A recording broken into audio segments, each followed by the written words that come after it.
What happens if you read your partner's texts while they're sleeping? It wasn't something I'd normally do. I always believed in trust and boundaries. But that night, as my boyfriend Jake lay asleep next to me, his phone buzzed softly on the nightstand. Normally, I'd ignore it, but something about the way he'd been acting lately had me on edge. He'd been distant, more guarded with his phone, and his explanations for late nights were starting to sound rehearsed. Against my better judgment, I picked up his phone and unlocked it. What I found changed everything I thought I knew about him, and about us. My hands trembled as I stared at Jake's phone. It was like I had opened Pandora's box and there was no going back. Part of me wanted to put it down and pretend I hadn't touched it, but another part, the part fueled by weeks of unease, couldn't resist. I swiped up to unlock it, the passcode I'd seen him enter a dozen times playing in my mind. The screen opened to his messages. Most of the recent ones were harmless, his mom asking about Thanksgiving, a group chat with his coworkers, and some random notifications from apps. But then I saw a name that didn't belong, Cassie. My heart skipped a beat.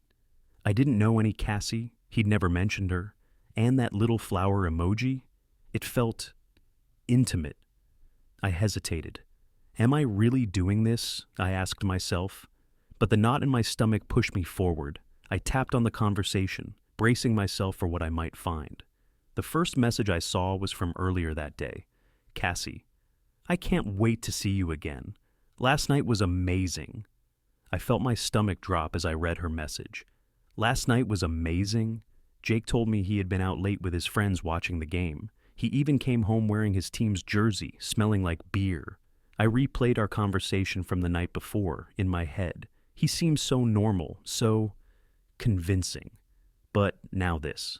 I kept scrolling, my pulse quickening with every message. There were photos too, selfies of her with perfectly curled hair, a cheeky smile, and captions like, "Can't wait to see you again." Then there were snippets of inside jokes. Cassie, "You owe me a coffee after that spill." Jake, "Only if I get to pick the place this time." They had history. They'd clearly spent time together, enough to share moments and laughter I knew nothing about. My mind raced with questions. Who was she? Where did they meet? And the worst question of all, had he been lying to me this whole time? I scrolled further, the pit in my stomach growing deeper with every line. Their texts weren't just casual, they were personal, filled with a warmth and playfulness that I hadn't felt from Jake in weeks. Cassie, "You're so sweet to check on me. I feel like no one else gets me the way you do." Jake, "Of course. You deserve someone who understands you completely." I felt like I was reading messages from a stranger. This wasn't the Jake I knew, or thought I knew. The man who used to surprise me with little notes, who talked about our future like it was something he couldn't wait for. But then I came across something that stopped me cold. Cassie, "I'm counting down the days until we can stop sneaking around. This isn't fair to either of us." Jake, "I know. It's just complicated right now. I need to handle things the right way." My chest tightened. Sneaking around? Handling things the right way? Was he talking about me? About us? Every doubt I'd been trying to suppress came flooding back. The late nights, the distant looks, the phone always face down. It all made sense now. He wasn't just drifting away from me. He was building a life with someone else. I couldn't stop myself now. It was like a dam had broken, and I needed to see it all, the whole ugly truth. The further I scrolled, the more I uncovered. Plans for dinners I knew nothing about. Casual mentions of places they'd been together. Even little pet names he'd never used with me. Cassie, "Don't forget about tomorrow. I made the reservation for 7. Can't wait to see you." Jake, "I'll be there. I miss you already." I stared at the timestamp. Tomorrow. He was planning to see her again tomorrow, and he hadn't said a word about it to me. In fact, he told me he'd be working late, which had already started feeling like his default excuse.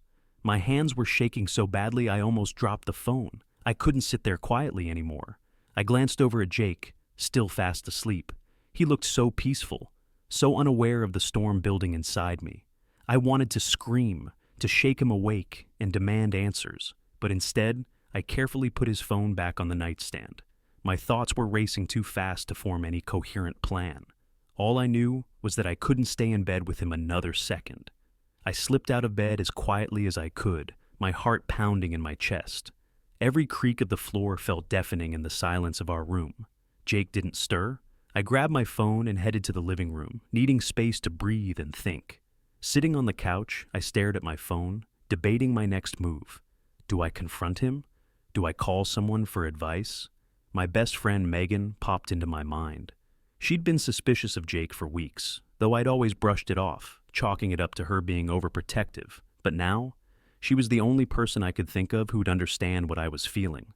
I texted her, "Megan, I think Jake's cheating on me. Can I call you?" She replied almost instantly. "What happened? Call me now?" The second I heard her voice, I broke down. I told her everything, about the texts, about Cassie, about the plans for tomorrow. Megan was furious. "You need to confront him," she said firmly. "You deserve to know the truth, and he needs to face the consequences. Don't let him gaslight you into thinking this is normal." But as much as I knew she was right, I wasn't ready yet. I needed more time to process what I'd just found.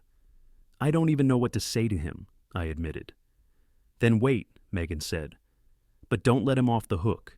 He's lying to you, and you deserve better." Make sure to like the video and subscribe so you never miss more shocking and real stories like this one. After hanging up with Megan, I felt a little steadier, but I also knew I couldn't let this go without fully understanding the scope of what Jake was doing. If I confronted him, he might deny everything, twist the story, or even try to make me feel like I was the problem. I needed proof, something solid. I went back to the messages. This time, I paid attention to the details, dates, times, places. There were mentions of a bar downtown, a hotel that wasn't too far from where Jake claimed to work late, and even a reference to a weekend trip they'd taken. That one hit me the hardest. "Jake, this weekend was exactly what I needed. You're amazing. Cassie, you make me feel alive. I can't wait for our next adventure." The weekend in question? He told me he was visiting his parents out of town. I even remembered packing him a little snack bag for the drive. I felt like such an idiot. The more I read, the more I realized that this wasn't just a fling. Jake wasn't figuring things out or handling it the right way.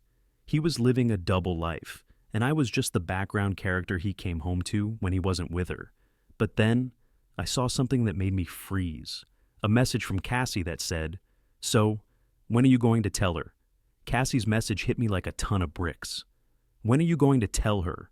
That one question confirmed what I had been dreading. Jake knew he was caught in a lie, and he was planning something. But what? Was he going to break up with me? Was he just keeping her placated with promises he had no intention of fulfilling? I scrolled further, desperate for answers.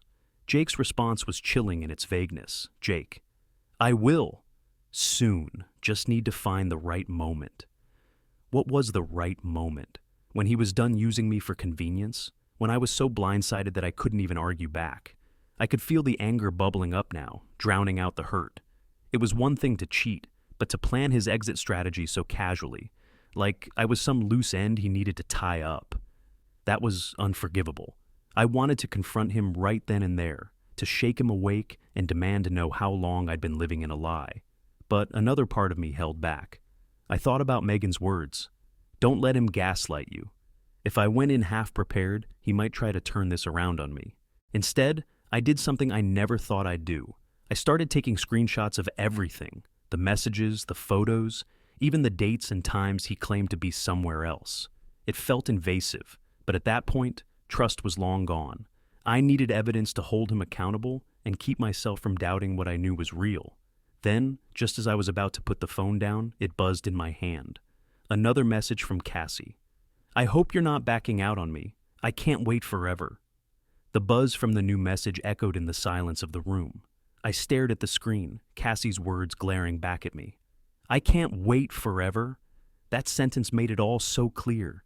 She wasn't just some fling. She was pressuring Jake to make a decision, and it felt like I was the one being quietly pushed out of the picture. I clenched my jaw, anger mixing with a deep sadness that I couldn't quite shake. I realized I couldn't sit on this any longer. I had the evidence, I had the gut-wrenching reality laid bare in front of me, and I knew there was no version of this where I could simply let it slide. Jake needed to answer for what he'd done, but I wasn't going to wake him up in the middle of the night. No, I wanted him to know I'd seen it all, and I wanted to see how he would try to justify it. I needed to hear it from his mouth. So I made a plan.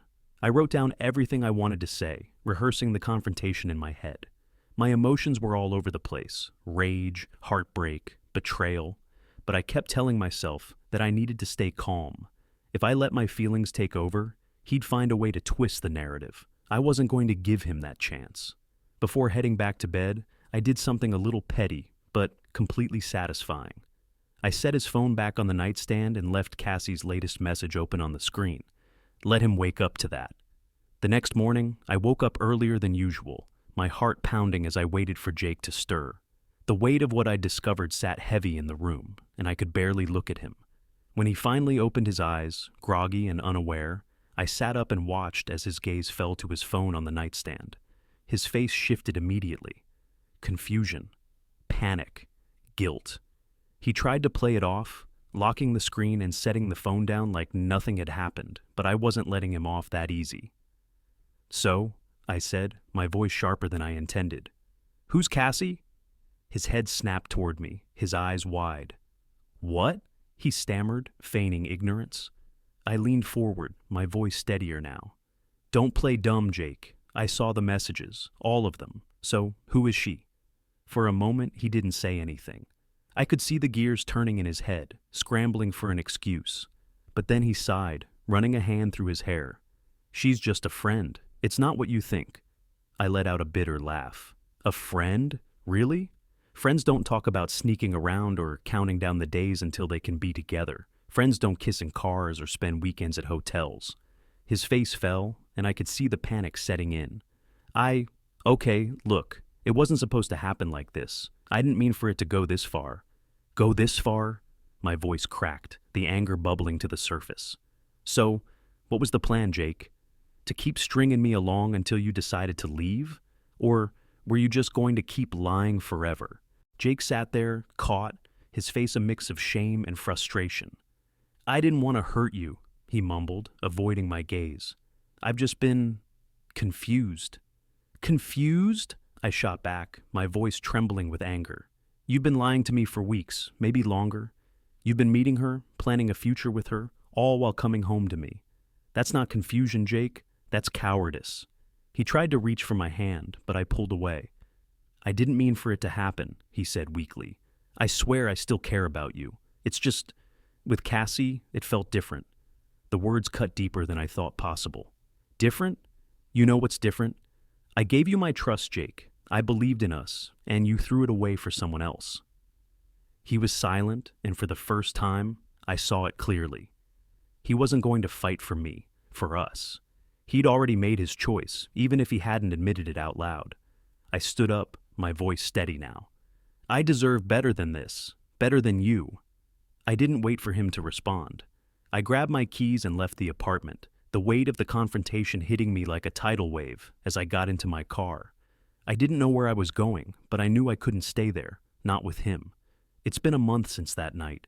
I moved out a week later, cutting all ties with Jake. At first I felt lost, like everything I'd built my life around had been ripped away. But then I realized something. I'd been holding on to someone who didn't value me, and letting go was the best thing I could have done.